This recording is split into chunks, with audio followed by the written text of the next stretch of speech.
Good morning everyone, my name is Chitra Goswami and this video is for the summary of lesson number 79 and the name of the lesson is Survey Interaction and Analysis. The objective of this lesson is that students are going to practice forming present tense yes or no questions with an emphasis on using you, I, he and she as the subject.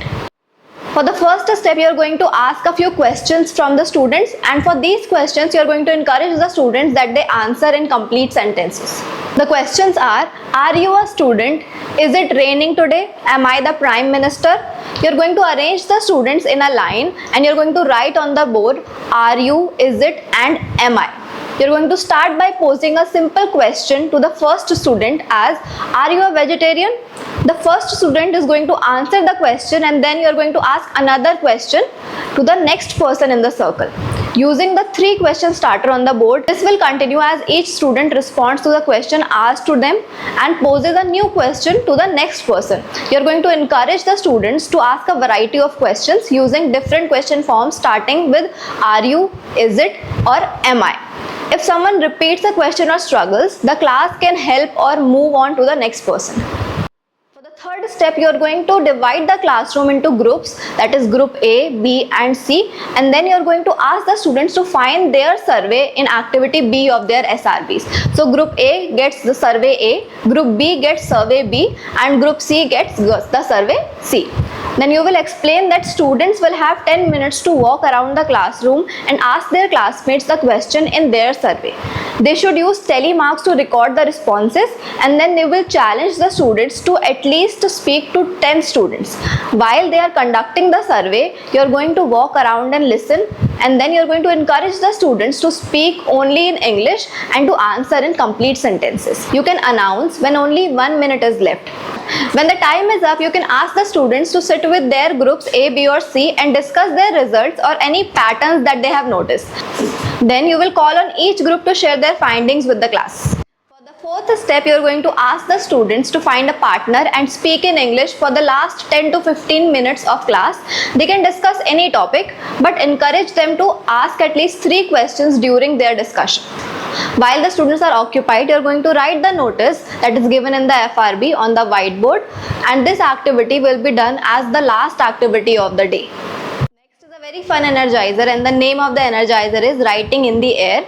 For playing this energizer, the students are going to stand and use their right hand to write their name in the air, and then they can try the same with their left hand. Finally, you are going to tell them to write their name in the air with both hands simultaneously. For repeating this activity, you can call out any familiar English word and the students can try to write that word in the air. The second part of the lesson is jobs versus careers, career goal. And the objective of the lesson is that students will be able to identify or describe a career path as a long-term path, often with many steps. And students will identify their own goal by writing down the job or career field they hope to work toward over time. Starting the lesson, you are going to ask a question from the students, and the question is, what do you think of when you hear the word career? And then you can instruct the students to watch the AV of the lesson. After the students are done watching the AV, you are going to ask the students some questions. The first question is a job the same as a career? What is the difference? And the second question is, how can a job help you build your career? If needed, you can explain that job is an employment that makes money. It refers to the work you are doing today. A career is the work you do over your life, and it usually involves multiple jobs and possible training or education. And success in a career is not about the salary you make, but rather doing your work well, growing and improving and moving toward your goals. Step, you are going to ask the students to open their SRB and find the scenario in activity A. Then you can call on a volunteer to act out the scenario 1. If the volunteer would like helpers to act in the role play too, he or she may choose additional volunteers. When the role play is complete, you can ask 2 questions from the class. The first question is, was this a job or a career? How do you know? And the second question is, if it was a career, what is one way that a job helped them to a career path? And then you can repeat the same with scenarios 2 to 4. For the third step, you are going to conduct a TPS activity, and the questions for the TPS are, who do you know that has built a career and what steps did they take?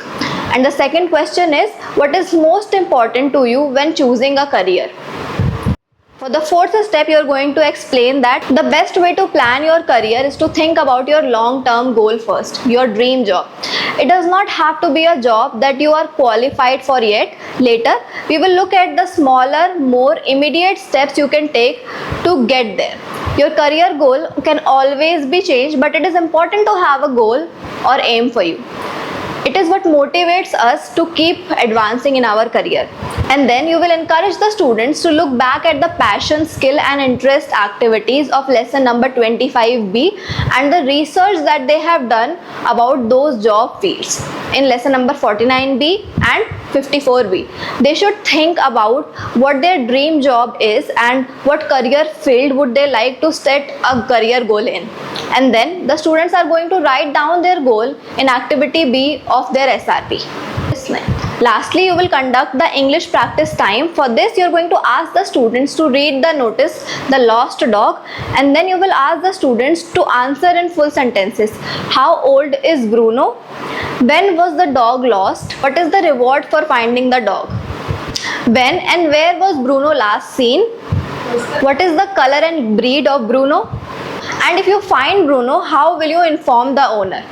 After the students are done answering, you are going to acknowledge the students for what they did well during the session, and then you will conduct the pledge. Thank you so much.